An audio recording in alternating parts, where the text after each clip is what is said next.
In the confines of ICI, defense has turned into offense. Good morning, I'm Attorney Karen Jimeno, and this is At the Forefront.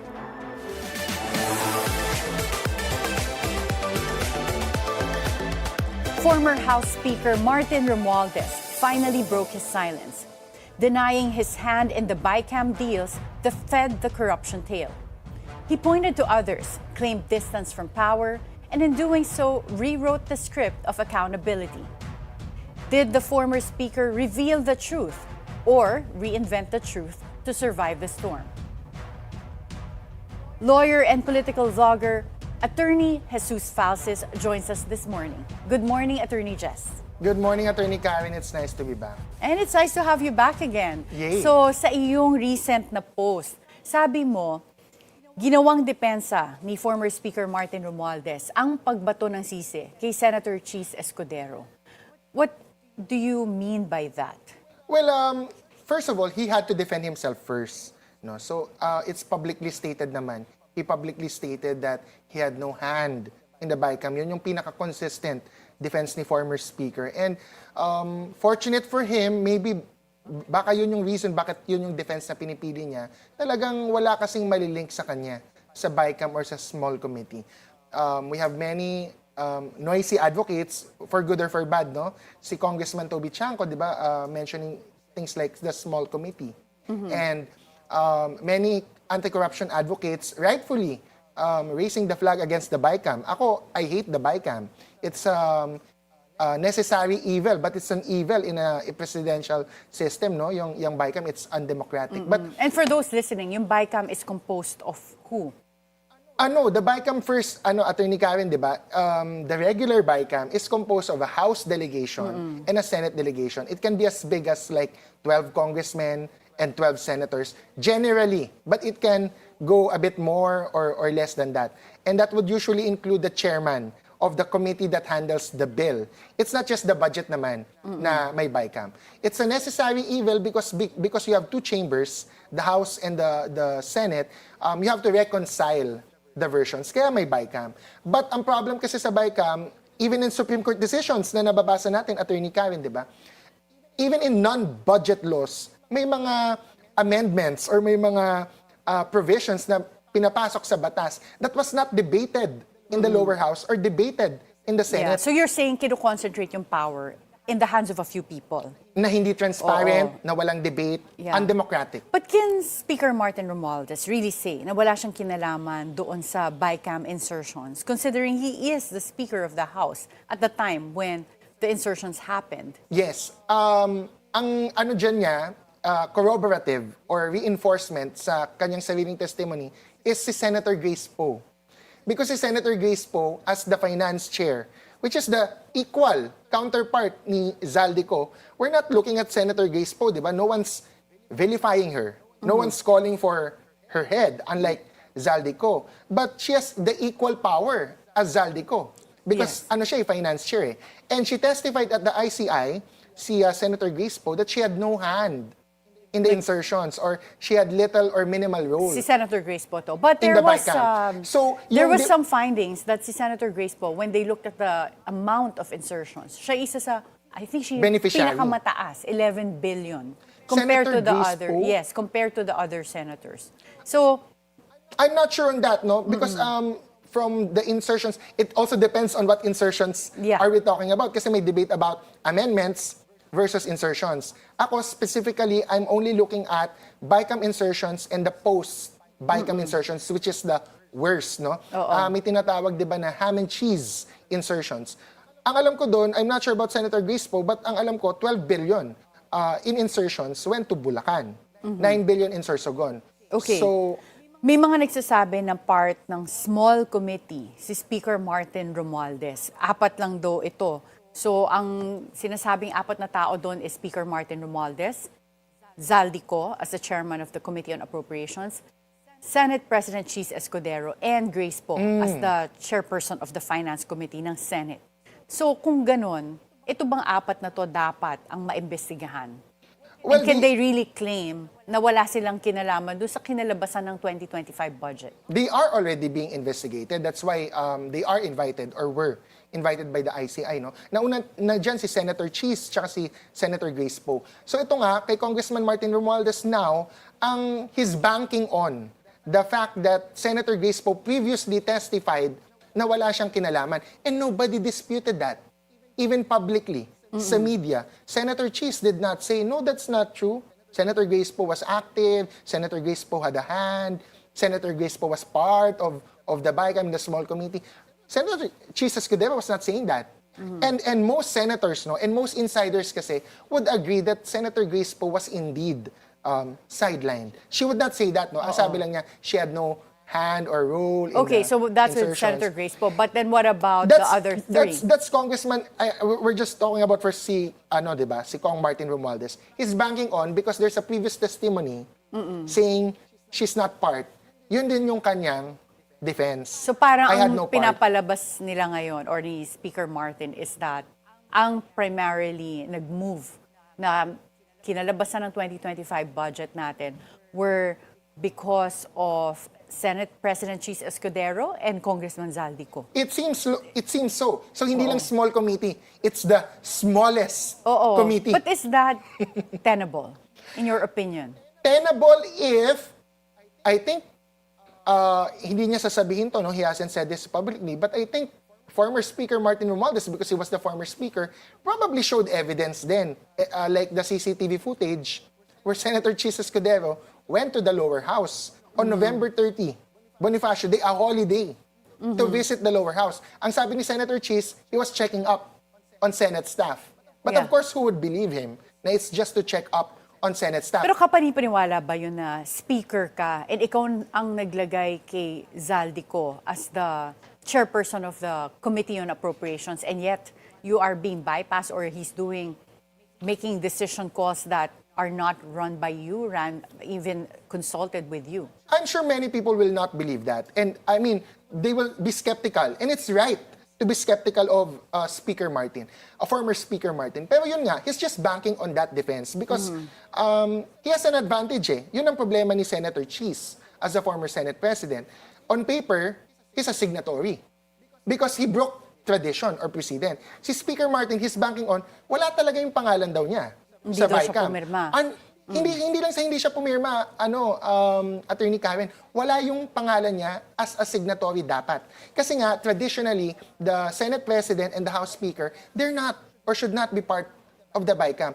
It was, if we fact-check ourselves, no, from asking insiders, Senator Tito Soto was never part of Bicam when he was Senate President. Senate President Miguel Zubiri was never part of the Bicam. Okay. On paper, ha? Yeah. On paper. But Attorney Jess, paano na yung mga naging testimony sa Senate Blue Ribbon Committee? We have someone, a driver there, the part of the security of Zaldico supposedly, that testified na naghatid sila ng pera dun sa residence daw allegedly ni Speaker Martin Romualdez. So, what do we make of that? Are we just going to disregard testimonial evidence? Sana hindi ma-disregard if only that witness reappears. Ang problema kasi, he did not reappear, no? It's a bombshell revelation talaga. But it's a hanging revelation because he did not commit to it further. He was requested to come back sa DOJ. Bakit hindi tayo may freeze? Ba't walang freeze order kay Speaker Martin? It's not because of Speaker Martin. It's because hindi bumalik si Orly Gutesa, sabi ni former DOJ Secretary Boying Rimulya. So there's no affidavit or testimony that would be the basis for the issuance of a freeze order or other investigations. So sana bumalik siya. Because ako, I'm also curious, no? And I commiserate with people who are asking or saying, nasaan si Orly Gutesa, baka tinago daw ng administration. But that seems to be a DDS propaganda. Kasi si Orly Gutesa mismo nagsabi, I don't need witness protection. I can protect myself. And I have other people to protect me, no? My fellow Marines or fellow soldiers. Pero bakit hindi siya magpakita ulit? Kasi may questions sa affidavit niya, hindi ba niya masagot yung question sa affidavit niya? Okay, interesting. Well, when VP Sara broke from the UNI team, she also criticized Martin Romualdez and Zaldico saying that they hold the country's budget. Sinabi niya na yun dati in a past interview na dalawa lang naman ang may hawak ng budget, si Speaker Martin at si Congressman Zaldico. So, ano naman ang weight ng pagkasabi ni VP Sara in the past and before this even became a controversy? Well, that would put the Senate in a bad light. If only Speaker Martin and Zaldico control the budget, paano si Senate President Miguel Zubiri noon? And Finance Chair Sani Angara before they were replaced or before naging DepEd Secretary si Finance Chair. So, I don't think that's tenable as a whole. Maybe half of the budget. Kasi ano naman tayo mag-aminan tayo, Attorney Karen, prangkahan, ito talaga pinaka-prangka. May quid pro quo naman dyan sa Congress. The Senate will give what the House wants if the House gives what the Senate wants. Yeah. Diba? I mean, pero 'di ba, meron din tayo mga tinatawag nila open secret na pagka let's say may gusto ka from the budget, usually alam ng mga tao kanino ka dapat lumapit. Even not just in this administration, past administration. So I just find it a bit yes, well, and they're saying si Speaker Martin yung kailangan mong lapitan. Oo. But my question is, if hindi naman pumirma or hindi makitsacha ang mga senador, if they don't sign the Bicam report, whatever they insert will not come into fruition. is there any So it should be 50-50 Yeah. ang blame. in this case, meron bang sa palagay mo kakaibang leverage na meron si Speaker Martin as the cousin of the president? Most likely, of course, the relationship of family sa political dynasties in the Philippines is very, very strong or apparent. But I would not put too much weight on Speaker Martin. It would still be up to the president. No? Of course, yung relationship niya as the cousin will put weight. But if BBM doesn't want it to be done, it will not be done. So palagay mo, merong kahit papano knowledge si BBM sa mga nangyari doon sa 2025 budget and even all of this flood control controversy? Yes and no. Ako, to be fair sa complexity ng gobyerno, there might be still things that can escape your attention unless it is brought to your attention. I will recall yung story ni Senate President Tito Soto na he was particularly vigilant or merong mga nagsabi sa kanya, merong gantong bloated insertions. Tapos release niya kay PRRD. Kwento to ni Senate President Tito Soto. Tapos sabi ni SP Tito Soto, noon, before, not this Congress, sabi niya, paki-veto yan. Sinabi ni President Duterte back Tito then. Soto, paki-veto kay PRRD. Yeah. Tapos parang vinito naman, tapos mas madami pang vinito. So ito naman kay PBBM, I can't really say kasi hindi ko yung nasa position niya. The budget really is voluminous. Voluminous. Diba tayo law students, I can't imagine nga how we were able to surmount reading thousands of pages yung budget sobrang boring, thousands of pages So unless somebody points to you na ito, anomalous to or insertion to, baka hindi mo din makita. So, benefit of the doubt. You made the post on Zaldico as being more identified with the Dutertes. Paano nangyari ang narrative nito? Ito yung post mo. Hindi ko alam kung matalino si Sara Duterte. Sinabi niya si Zaldico at SunWest Company ang nasa likod ng 30,000 laptop scandal sa DepEd. Hindi ako yung nagsasabi So Yeah. ako, I am just extrapolating and juxtaposing what Sara Duterte said to say na baka mas may connection pala si Zaldico sa Duterte administration. First of all, let's recall President Duterte visited the inauguration of a power plant in Bicol, which was owned by Zaldico way back. No? And this was reported by another media outlet. No? Tapos ngayon, si Vice President, sabi niya, yung 30,000 or 40,000 pieces of laptop na overpriced nung panahon ni President Duterte was by Zaldico daw or SunWest. Panahon ni President Duterte yun. Yeah. So, the question you threw at me na hindi ba alam ni BBM yan, dapat, ganun din ang tinatanong kay President Duterte, if ever, na hindi ba niya alam na overpriced? Hindi ba niya alam na si Zaldico ang may-ari ng company na nag-procure ng 30,000 laptops? Well, meron din connection ngayon na sinastart i-expose ng iba. But if the ICI were to ask witnesses about Bongo and CLTG builders, what does it reveal about the connection that you're talking about between the Dutertes and Zaldico? And The Discayas. The Discayas. So kasi ngayon, Discayas naman yung isang tinatawag nilang king and queen of flood control.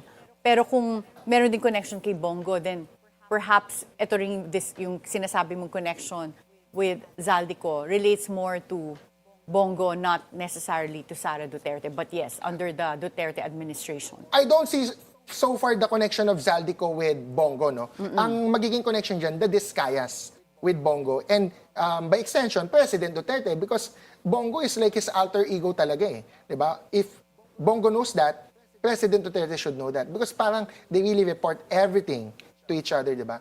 I think I said it on this show, diba? CLTG before. Yes, ikaw ang nagsabi sa akin. Stands for? The full name of Senator Bongo, Christopher Lawrence Tesorogo. So, I think that will be further established by the ICI or the Ombudsman because they're investigating it and ask the Discayas, may joint venture kayo with CLTG. And you said, may bid rigging, may pahiram ng lisensya. Ano ba nangyari dito, no? I mean, even without the Ombudsman or the ICI. Yung joint venture ng CLTG and ng Discaya companies, it seemed like, is to increase the net contracting capacity or the ability of CLTG to bid dun sa mga billions worths of projects with the Discaya license. Yeah. Kasi sila yung parang may quadruple A or quadruple A, yeah, right? Si CLTG, I think, mas mababa. I forget kung B or something, no? Basta hindi siya quadruple A. So, kaya sila magjo-joint venture. Yun yung purpose ng joint venture is to allow CLTG to be able to access the contract. Ngayon, hindi ako nagsasabi na may corruption. Ang sinasabi ng mga Discayas, almost all of their transactions daw may SOP. So, by that logic, ang tanong ng DOJ ni Boying Rimulya when he was still a secretary, anong evidence nyo kay Bongo at CLTG? Meron ba? Nag-clam up daw ang mga Discayas. We don't want to talk about that. Okay, interesting. So kung sa lalim pala ng web ng mga itong controversy at corruption na umaabot din dun sa sinasabi mong DepEd laptop issue na related naman din kay Zaldico, kung ikaw ang papipiliin... Si VP yung nagsabi nila, hindi yes, ako. I mean, you made that extrapolation from the statements of Vice President Sara. Pero kung ikaw ang papipiliin, sino dapat ang unang makonvict para maniwala ang publiko na seryoso ang laban ng gobyerno sa corruption? But before you answer that question, I'll give you time to think. We'll have to take a short break. At the forefront, we'll be right back.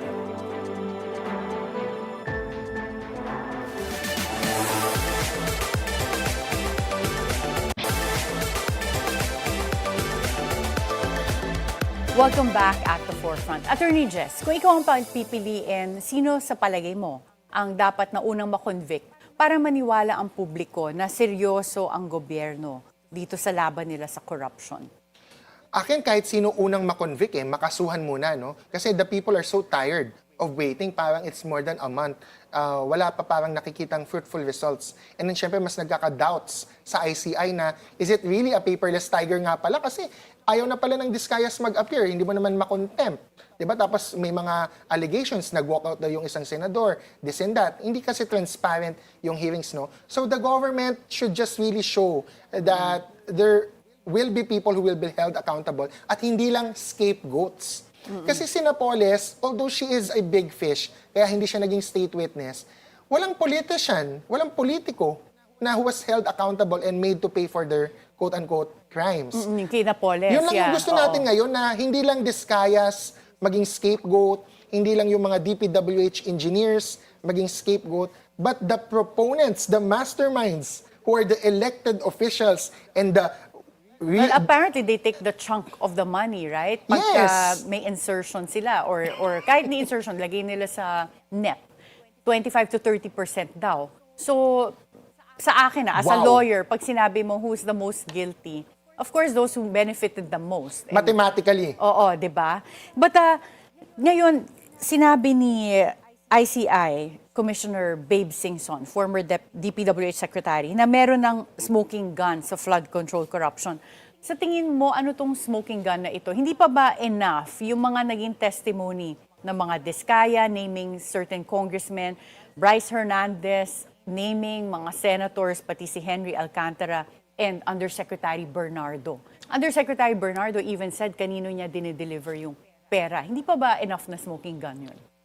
Well, I think when they say smoking gun, ang tinitingnan talaga dyan is like a paper trail eh. Kasi like sa Discayas, ang hinahanap, ledgers ng mga payments, di ba? Pero hindi dapat antedated or yung ginawa ngayon lang. Dapat talaga noon pa ginawa, di ba? We have rules of evidence in law for that, no? Yung Bryce Hernandez naman, yung kanyang computer or yung kanyang hard drive na quote-unquote, meron din yatang electronic ledger or trail ng mga binigyan. So I think baka yun yung smoking gun. Wala akong Tweety Bird so far sa ICI eh.